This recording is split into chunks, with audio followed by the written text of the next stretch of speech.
Vasu, of the 288 assembly seats, this one was possibly the most fascinating, most interesting.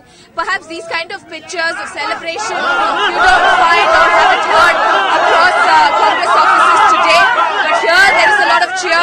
Let me let this ambience breathe to you so you get an idea of what is going on outside Prithviraj Chauhan's residence in Karad. This is a seat he's managed to win with a margin of about 16,000 odd votes. It's not been easy for him because he was not just fighting the BJP or the Shiv Sena or the NCP, but he was also fighting the Congress party. And this is the man who possibly has the answers to what exactly went so horribly wrong for the Congress party in Maharashtra. Was it just poor governance? Was it ineffective governance as he's accused of? Or was it wrong decision making when it came to distribution of tickets?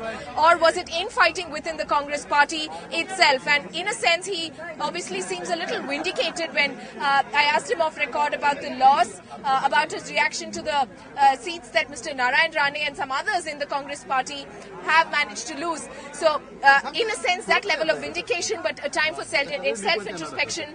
When I spoke to him, he did say that the Congress has not done so well across the state. So we are at this stage assessing the situation and we will get back to you. So although it is a victory for this man who otherwise critics had said that he was not someone who could have performed in electoral battle. He was coming back after 15 years to fight state elections.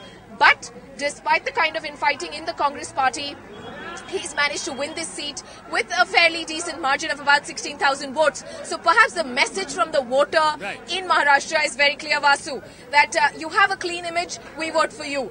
But if the party is seen as something which has been tainted with corruption allegations, then don't get the vote. So this, it seems, is the sentiment like we've been seeing across. But in a short while from now, he's going to come out and speak to the media as well. But here, a rhetoric, a chorus of Baba is what we're hearing, because locally here, he's called Baba.